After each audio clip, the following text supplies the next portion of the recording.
PT Bengkulu Samudra Teknik merupakan galangan kapal satu-satunya di Bengkulu. Terletak di kawasan Pulau Bay, PT Bengkulu Samudra Teknik bergerak di bidang pelayanan jasa pembuatan, perbaikan, dan perawatan kapal. Berdiri sejak 2015, PT Bengkulu Samudra Teknik menjadi galangan kapal terbesar yang ada di pantai di pesisir barat. Banyak kapal yang sudah mampir untuk melakukan perbaikan, dari kapal berukuran besar hingga kapal nelayan penangkap ikan. Berkat kerja keras dengan komitmennya, PT Bengkulu Samudra tahun ini mampu membuat kapal tongkang kapasitas 8.500 ton. Assalamualaikum warahmatullahi wabarakatuh. Halo pemirsa RBTV, berjumpa lagi dengan saya Indah Septirsani. Dan kali ini saya lagi ada di PT Bengkulu Samudra Teknik atau PT BST yang ada di Bengkulu tentunya. Nah, kali ini saya ingin mengajak pemirsa untuk sama-sama menyaksikan bagaimana prosesi peluncuran kapal tongkang Sarana Marine 14 yang pertama di Bengkulu. Seperti apa keseruannya? Jangan kemana-mana, tetap di Liputan Khusus.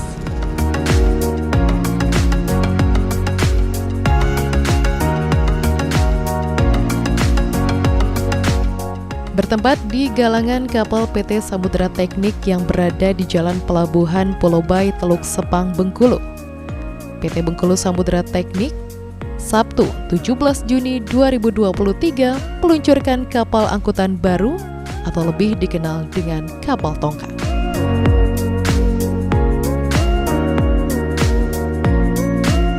Sesuai dengan peraturan perundang-undangan ketenagakerjaan dan juga tentang keselamatan dan kesehatan kerja, dan sebagai bentuk wujud dari komitmen terhadap penerapan dan keselamatan kerja, kami berwajib memberikan informasi ketiga selama bapak-bapak dan ibu-ibu berada di area lingkungan PT BST.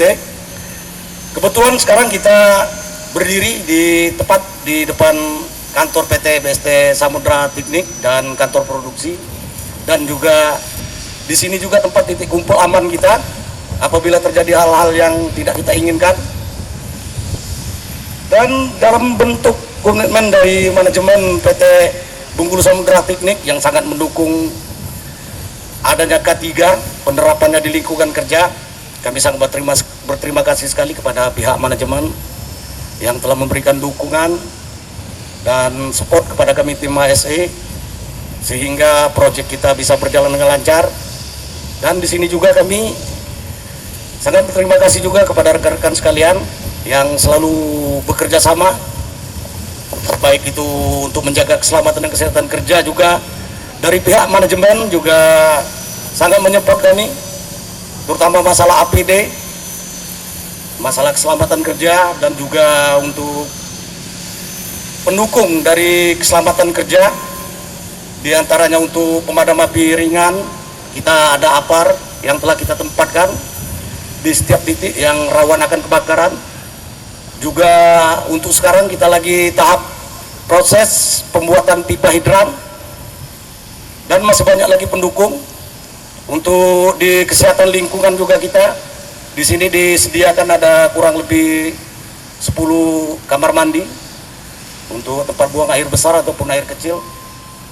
Dan juga untuk penanggulangan masalah limbah, kebetulan kita ada 2 orang dari Bapak Franky juga Pak Robi yang sudah sertifikasi. Begitu juga untuk penanggulangan kebakaran, kita juga udah sertifikasi 1 orang. Ada dari tim HSE sendiri Pak Zambrul. Ini semua berkat dukungan dari pihak manajemen PT BST sehingga semuanya bisa terlaksana dengan aman. A'udzubillahi minasyaitonirrajim. Bismillahirrahmanirrahim.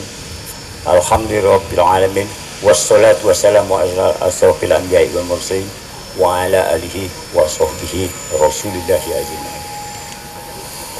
Limpahlah anugerah pada PT Bengkulu Samudra Teknik dan seremoni ini untuk membahas Sarana Marine 14. Limpahkanlah ya Allah, rahmatmu ya Allah, berkahilah ya Allah, astajib doa ya Allah, astajib doa ya Allah, astajib doa ya Allah, Rabbana atina fid dunya hasanah wa fil akhirati hasanah wa qina azabannar. Subhana rabbil izzati amma yasifun. Wassalamu ala mursalin walhamdulillahi rabbil alamin.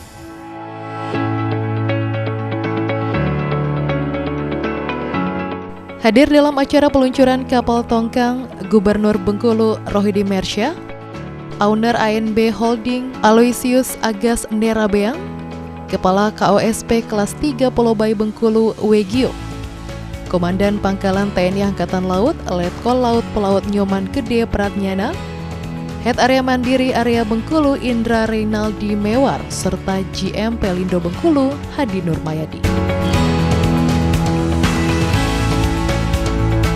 Manajemen PT Bengkulu Samudra Teknik atau yang kami sebut secara singkat dan populer PT BST. PT BST adalah sebuah galangan kapal atau dalam bahasa Inggrisnya shipyard yang pertama di Provinsi Bengkulu. Perusahaan ini lahir dari sebuah keprihatinan bahwa di pantai barat Pulau Sumatera ini banyak sekali kapal yang mengangkut sumber daya alam. Dan untuk memperbaiki kerusakannya harus ke tempat yang jauh. Dan peluang inilah yang dimanfaatkan oleh pendiri perusahaan ini untuk membangun galangan ini di sini, di Pulau Bayi, Kota Bengkulu. Terkait kapal yang hendak diluncurkan hari ini, dan kami mengundang bapak-bapak untuk turut menyaksikannya, merupakan kapal pertama yang kami produksi di galangan ini. Masa pengerjaannya kurang lebih 1 tahun, dimulai pertengahan tahun 2022 dan baru siap saat ini. Hal berikutnya yang perlu kami sampaikan adalah bahwa kapal ini kami buat bukan untuk dijual ke pihak lain, tetapi untuk konsumsi internal ANB Holding sendiri. Karena kami mempunyai satu perusahaan yang juga berinduk ke ANB Holding, yang bergerak di bidang shipping atau pelayaran, namanya PT SSF Samudra Sarana Floresma. Namun demikian, dalam rencana kami ke depan, semua kapal yang kami produksi sendiri tidak semata-mata untuk kami pakai sendiri, tetapi kami juga membuka hati, membuka diri bagi pihak lain yang ingin memesan kapal ke kami, ke PT Bengkulu Samudra Teknik. Oleh sebab itu, dari tempat ini, saya menyampaikan kepada Bapak Ibu yang hadir di sini, jika punya rekan, teman, kolega, handai tolan, yang mempunyai usaha shipping, tolong rekomendasikan kami ke mereka. Supaya kalau ingin membangun kapal baru, hubungi PT BST. Kalau ingin memperbaiki kapal yang rusak, hubungi juga PT BST. Pantai Bengkulu adalah bagian dari IORA, Indonesia Ocean Rim Association, di mana anggotanya terdiri dari 23 negara dan Indonesia salah satu pendirinya. Dan IORA ini adalah negara yang berdiri berdampingan di sepanjang samudra Indonesia. Tentu saja kehadiran shipyard dari PT BST ini sangat strategis untuk dikembangkan, dan perlu kita ketahui bahwa di sepanjang pantai barat Sumatera, dan kita hubungkan, kita koneksikan ke pantai selatan Jawa, ini tidak banyak galangan yang berdiri, hanya ada 3 setahu saya. Pertama adalah BST, kemudian di Sibolga dan di Cilacap. Di Sibolga dan Cilacap tidak terlalu besar, jadi rata-rata kecil dan melayani kapal-kapal ikan di bawah 200 gross ton. Sementara kita lihat galangan BST cukup representatif, dan ini adalah awal yang bagus terutama untuk Pak Gubernur. Pak, ini menjadi kebanggaan kita semua masyarakat Bengkulu bahwa PT BST bisa dikembangkan menjadi galangan yang tidak kalah dengan PT PAL, kemudian PT Dumas, PT Adiluhung dan sebagainya. Dan rata-rata galangan besar ini berada di pesisir utara Jawa, pesisir timur Sumatera, dan mereka berkompetisi cukup ketat. Sementara ketika saya berada di Teluk Bayur, banyak sekali kapal-kapal yang mau di repair, ya, harus lari ke Surabaya, harus lari ke Batam. Bayangkan kalau misalnya dari Teluk Bayur atau dari dari Aceh cukup di repair di Bengkulu, tentu saja ini akan menambah efisiensi, biaya dan sebagainya. Kemudian satu hal yang cukup membanggakan di Bengkulu adalah bahwa potensi komoditas di provinsi ini cukup besar, tetapi memang seperti Pak CM tadi sampaikan bahwa infrastruktur kita kurang mendukung. Salah satunya adalah keberadaan pelabuhan Pulau B, memang perlu kita tingkatkan. Berdasarkan informasi dari rekan-rekan Kementerian Pertanian melalui karantina pertanian, itu ada 4 juta metrik ton hasil produk pertanian lari ke Panjang dan sebagian Teluk Bayur. Kemudian belum dari ESDM-nya, sebagian dikirim ke Teluk Bayur, ya, sisanya juga ke Panjang dan sebagainya. Ini ada loss potensi muatan yang tidak bisa kita manfaatkan secara optimal. Nah, bayangkan kalau misalnya 4 juta metrik ton diangkut oleh sarana Merin 14 ini, tentu saja dalam 1 tahun setiap harinya tidak akan habis, Pak. Setelah kita lakukan kajian analisa daerah dengan Bank Indonesia cabang Bengkulu dan kita koordinasikan dengan kementerian lembaga terkait, pada awalnya kita mendesain betul sekalian, karena kita yakin ketika kawasan Pulau Bay ini bisa berkembang secara produktif, maka ekonomi Bengkulu itu yakin betul saya akan terakselerasi dengan baik. Maka pada awalnya rintisan kawasan ekonomi khusus kita gagas tidak pernah berhenti. Semua persyaratan dari tahap yang paling awal ini sampai puncak hampir selesai. Namun ada sedikit keraguan dari kementerian lembaga terkait, khususnya Kemenko Perekonomian, untuk menetapkan kawasan Pulau Bay menjadi KIK. Ini dengan belajar dengan penetapan KIK di kawasan lain sekalian. Hampir 60-70% kawasan KIK yang sudah ditetapkan pada posisi sekarang mengalami stagnansi, bahkan tidak berfungsi sama sekali. Karena apa? Ternyata tidak memiliki daya tarik investasi yang layak. Maka pada waktu itu minta dikaji dulu, siapa kata orang Bengkulu yang tidak datang investasi di kawasan pelabuhan Pulau Bay ini dengan lahan dukungan yang luas itu. Sebenarnya sekalian kolam pelabuhannya luas. Kalau cuma jadi satu problem, alur yang selalu mengalami pendangkalan, saya katakan ini soal persoalan kayak telur dengan ayam. Iya, pihak manajemen pelabuhan pasti bukan mikir-mikir, Pak, masih berhitung-hitung untuk mengalokasikan anggaran untuk melakukan kerukan dengan kedalaman tertentu, saya katakan, ketika tidak ada kepastian demand yang akan menggunakan pelabuhan ini. Sementara sekarang demand nuntut juga nih, kapan nih alur dikeruk dengan kedalaman representatif. Maka meng-create demand itu yang menjadi lebih penting. Maka kebijakan kita bagaimana mengkonektivitaskan Bengkulu dengan wilayah kawasan Sumatera bagian selatan, sehingga nanti ini menjadi titik tumpu ekonomi di kawasan barat, ini menjadi desain ekonomi Bengkulu sekarang dan yang akan datang.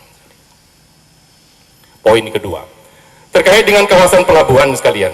Sebenarnya di dalam rencana induk pengembangan pelabuhan Pulau Bay yang didesain sejak tahun 2016, mudah-mudahan tidak berubah dengan teman-teman jajaran Pelindo. Sudah ada Pak rencana induk pengembangannya, tapi memang agak mengalami stagnansi. Sebagaimana juga Bandara Fatmawati, Pak, sejak tahun 2019 saya sudah mendesain Kementerian Perhubungan dan AP2, BUMN AP2, Pak, untuk dikembangkan perpanjangan landasan, kemudian pada waktu itu pemindahan pintu masuk, luasan ruang tunggu, dan sebagainya sekalian. Tapi karena ada COVID-19 2 tahun, 2020-2021, semua aktivitas pengembangan kawasan bandara menjadi terhenti. Ya, akhirnya saya 2020 kemarin kita tetapkan untuk utuhan skala daerah, Pak. Kawasan Pulau Bay, kawasan Pelindo kita tetapkan menjadi kawasan strategis ekonomi atau kawasan ekonomi strategis untuk industri daerah Provinsi Bengkulu. Maka tidak salah, sekali lagi kita sudah mulai mendesain ada beberapa titik kawasan industri. Nah, ini yang harus kita support terus sekalian. Menaruh rasa hormat, rasa bangga, dan mari kita kembangkan dan kita dukung secara bersama-sama agar iklim investasi di Bengkulu ini terus berkembang di masa-masa yang akan datang. Maka dari itu sekali lagi hari ini kita akan launching langsung yang namanya kapal Sarana Marine 14 dengan kapasitas angkut mencapai 8.500 ton. Ini luar biasa sekalian. Maka sekali lagi saya juga garis bawah itu saya catat-catat sekalian.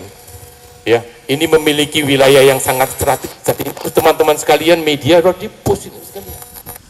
Jadi potensi galangan kapal kenapa di Pulau Bayi Bengkulu ternyata potensi pasarnya itu besar untuk wilayah barat Pulau Sumatera, termasuk pesisir selatan Pulau Jawa. Yang berkembang sekarang kan kawasan-kawasan pesisir Pulau Jawa dan pesisir timur. Yang di kawasan itu sekalian, aktivitas ekonomi memang tinggi, tapi persaingan, ya, kondisi kepadatan lalu lintas pelayaran itu mulai menimbulkan persoalan sekalian.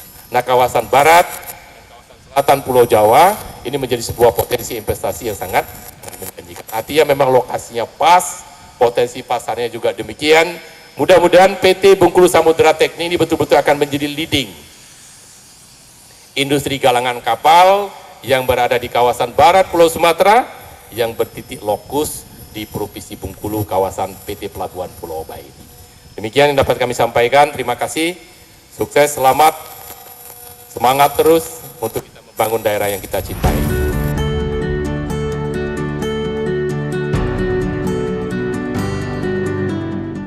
Peluncuran kapal Marine 14 ditandai dengan pemotongan sling oleh Gubernur Bengkulu Rohidin Mersya didampingi Owner ANB Holding Aloysius Agas Nderabea melepas kapal Marine 14 ini ke laut lepas.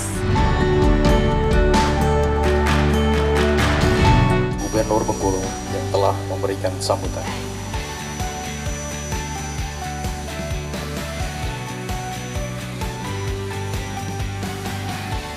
Bapak Ibu hadirin yang kami hormati, kita masuk ke inti acara, yakni prosesi pemotongan seling secara simbolis untuk produksi dan peluncuran perdana BAT Sarana Marine 14 di PT Bengkulu Samudra Teknik oleh Bapak Gubernur Provinsi Bengkulu, Bapak Dr. Haji Rohidin Mersya, didampingi oleh Bapak Kepala KSOP Cabang Bengkulu, GM PT Pelindo, dan CEO ANB Holding.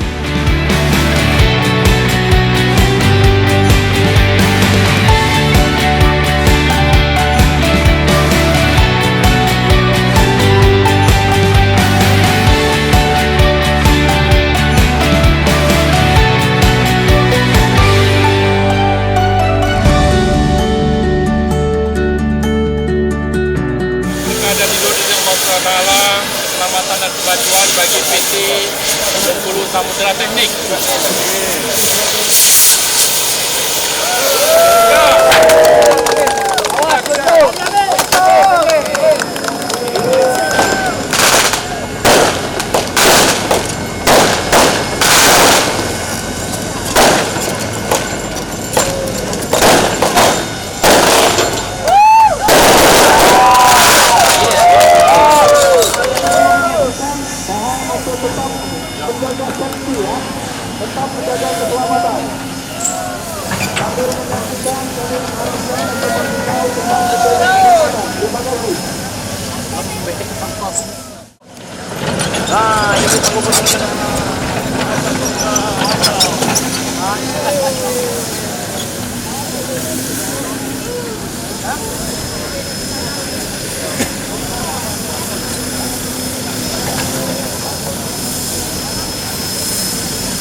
Ini kan? Iya. Ini untuk kita sendiri saat kapal udah masih turun, itu dia nanti langsung dari sini, Pak.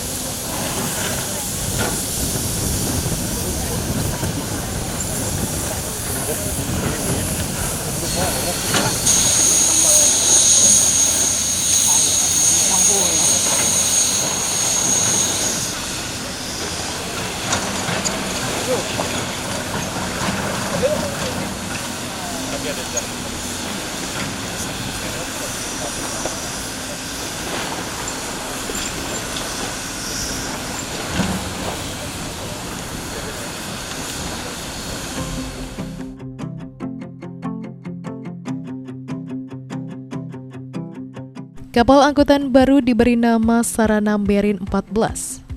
Memiliki filosofi Samudra Sarana Floresma Laut 14, merupakan kapal angkutan pertama yang diproduksi oleh PT Bengkulu Samudra Teknik. Dikerjakan selama 8 bulan, kapal ini memiliki luas lebih dari 2.500 meter persegi dengan daya tampung 8.500 ton. Kapal ini akan digunakan PT Samudra Sarana Floresma atau SSF untuk membawa batu bara hingga nikel. Momentum pelepasan kapal perdana ini diharapkan bisa mendorong peningkatan aktivitas industri lain di Pulau Bai bisa terus tumbuh, sehingga bisa menjadi salah satu penggerak ekonomi Bengkulu, karena kawasan Pulau Bai sedang didorong menjadi kawasan ekonomi khusus atau KEK di Kemenko Perekonomian. Pemerintah provinsi pun sedang meyakinkan kementerian terkait potensi investasi di Pulau Bai. Selagi menunggu proses menjadi KEK, pemerintah provinsi Bengkulu telah menetapkan Pulau Bai sebagai kawasan ekonomi strategis. Ini menjadi awal positif, sangat meyakinkan, sekaligus memberikan semangat luar biasa agar kawasan industri Pulau Bai semakin bergerak menjadi penggerak ekonomi Bengkulu.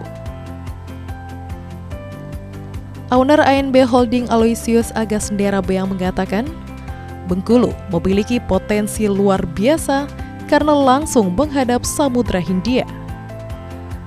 Pasokan bahan baku juga lancar dan pembuatan berlangsung dengan rentang 8 bulan hingga 1 tahun tergantung jenis kapal.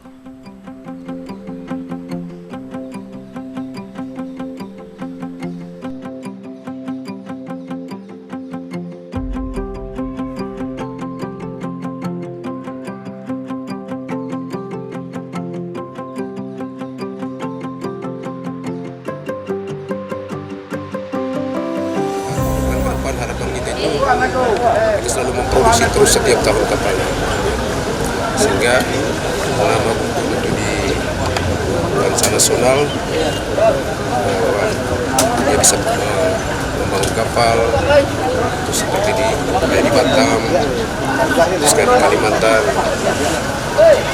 Lihat potensi Bengkulu seperti apa? Potensi di Bengkulu sangat luar biasa. Jadi kalau itu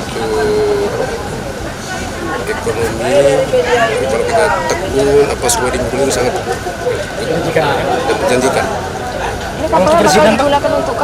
Kalau kapal ini akan digunakan untuk grup sendiri.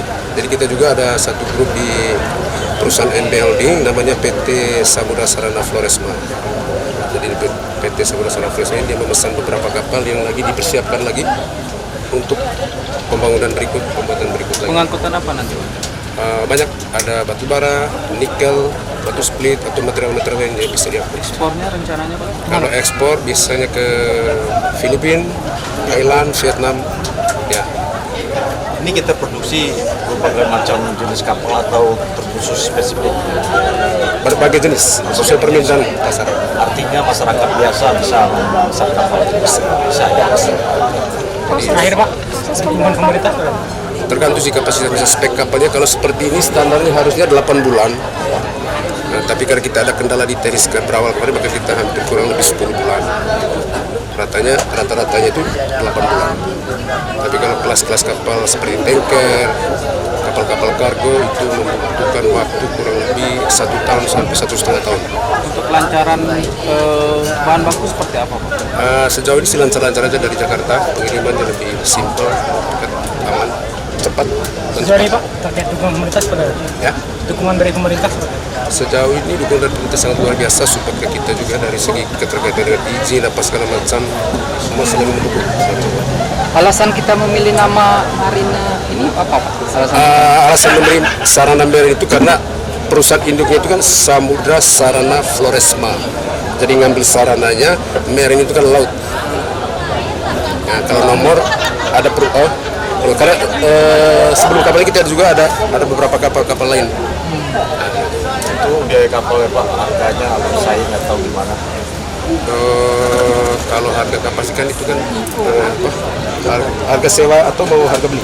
Harga kita membeli. Kalau kita beli di tempat pembuatan kapal di tempat lain itu sekitar harga sekarang 4 juta US dollar satu set, atau kurang lebih 60 miliar lebih per set. Tapi Berapa kilo laut kita bisa menampung untuk berat kapal untuk laut kita kalau sendiri? untuk material platnya itu sekitar, kalau ini sekitar 1.600 ton plat. Untuk laut kita sendiri, untuk laut Bengkulu berapa kilo bisa menampung? Kalau untuk laut sih, kalau dalam dia masih bisa draftnya itu masih bisa 20.000 sini. Cuma kalau kita untuk vessel dia di luar sana nambahnya.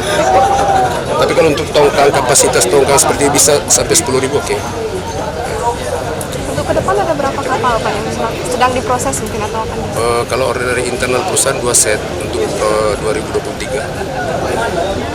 Itu belum ada, nanti siapa tahu ada nanti yang minta mau beli kan, nggak tahu kita. Terakhir Pak, tadi kan Pak Gubernur menyampaikan bahwa pemerintah secara maksimal akan menjadikan kawasan ini sebagai kawasan ekonomi khusus. Nah, kita sendiri dari pengusaha juga dari selaku swasta ini Pak, apa yang kita harapkan dari lomba ini ke depannya? Ya, kita dari selaku pengusaha itu memang kita harapkan pulau menjadi yang terbaik lah untuk kawasan pantai barat Sumatera, terutama di kawasan Samudra Hindia ini, karena letak pulau itu sangat strategis sekali dibandingkan pelabuhan-pelabuhan lain yang luar. Jadi bagus sekali pelabuhannya. Nah, tinggal nanti ya dari pemerintah sendiri maupun pemangku kapal di dalam sungai itu ya seperti Pak mereka untuk membuat pelabuhan Pulau Bayi itu menjadi bagus. Nah, ketika pelabuhan Pulau Bayi bagus seperti kata Pak Gub tadi kan, tentunya ekonomi di Bengkulu akan naik karena kapasitas yang dibawa oleh melewati laut itu cukup tinggi. Ya pemirsa, kali ini saya sudah bersama dengan Pak Rahmat, manajer Satplan PT BST. Wow, gimana kabarnya Pak Rahmat? Alhamdulillah baik Bu. Alhamdulillah baik. Nih kita langsung di belakang kapal tongkangnya, luar biasa sekali. Kapal yang sangat megah ya Pak ya. Dan tentu saya pengen tanya nih terkait mengenai perencanaan dari awal itu seperti apa? Proses pembuatannya itu gimana sih? Oke. Jadi proses perencanaan bangunan kapal misalnya kayak kapal tongkang ini. Iya. Sebelum kita membuat itu, kita perencanaan dulu membuat desain gambarnya. Ya. Desain gambarnya itu kita sahkan lagi ke Badan Klarifikasi Indonesia seperti BKI yang di Indonesia ini gitu. Yeah. Gitu. Nah, setelah gambar itu disetujui, baru kita mulai sudah bisa melaksanakan untuk pembangunan kapal gitu.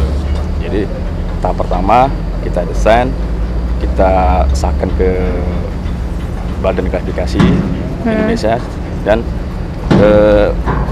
untuk kapal ini, untuk kapal Sarana Marine 14 ini Badan Klarifikasinya kita menggunakan BKI, Biro Klarifikasi Indonesia ya, gitu.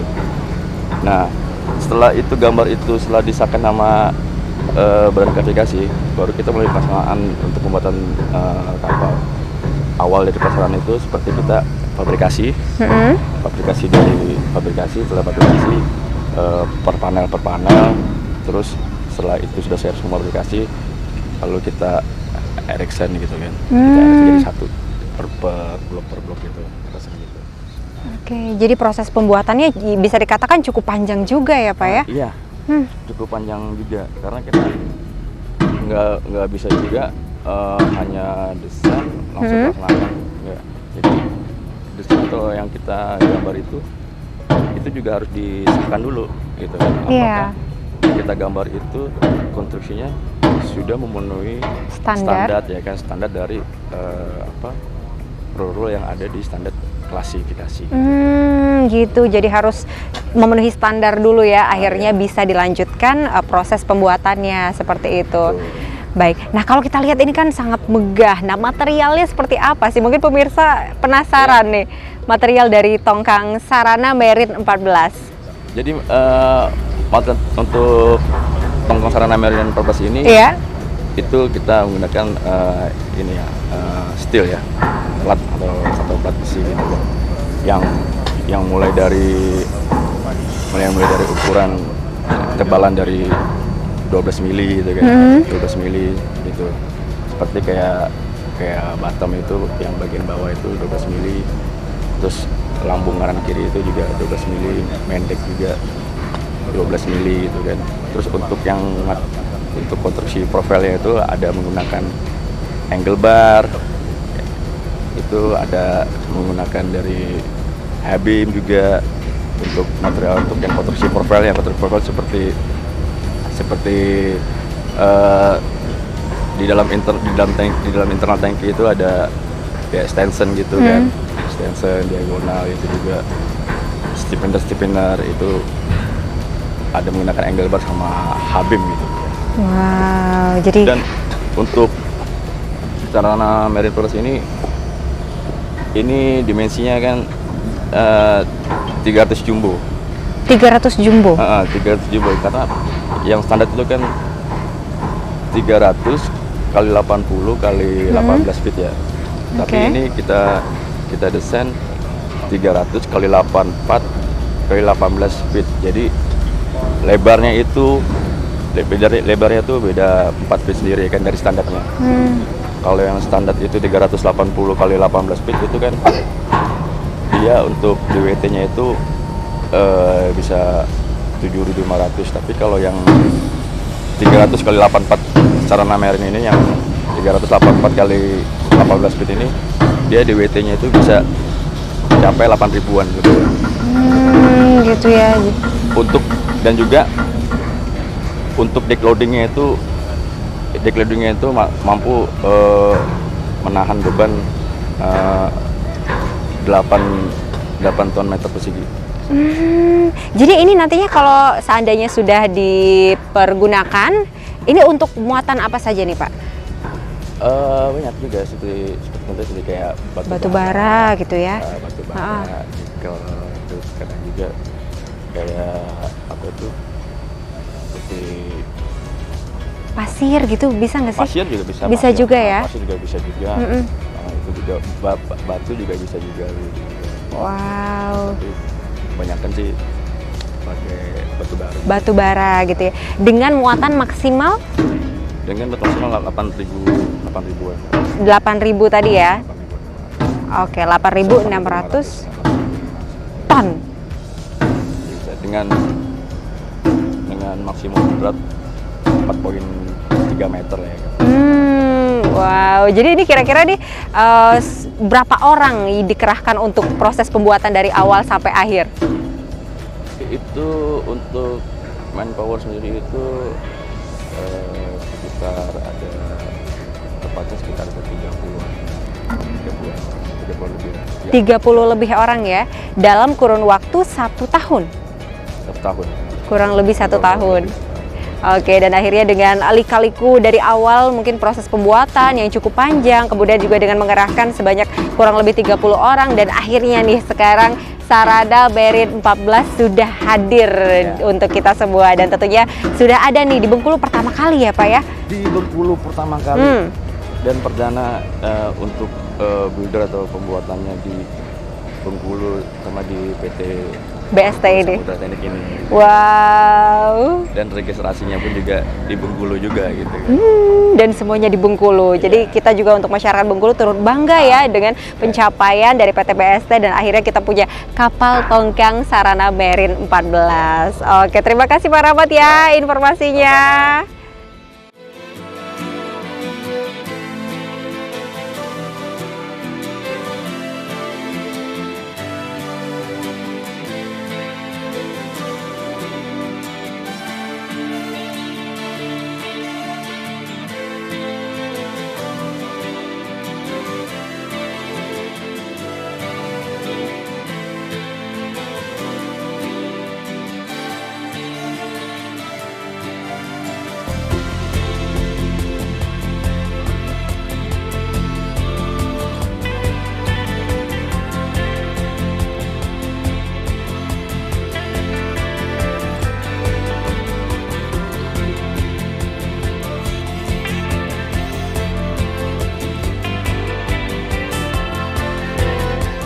Ya baiklah pemirsa, kita sudah sama-sama menyaksikan bagaimana prosesi peluncuran kapal tongkang Sarana Marine 14 yang tentunya pertama di Bengkulu.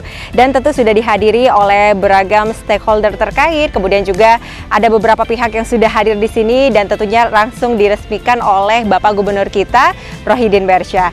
Dan saya Ida Septirsani pamit, terima kasih. Wassalamualaikum warahmatullahi wabarakatuh, sampai jumpa.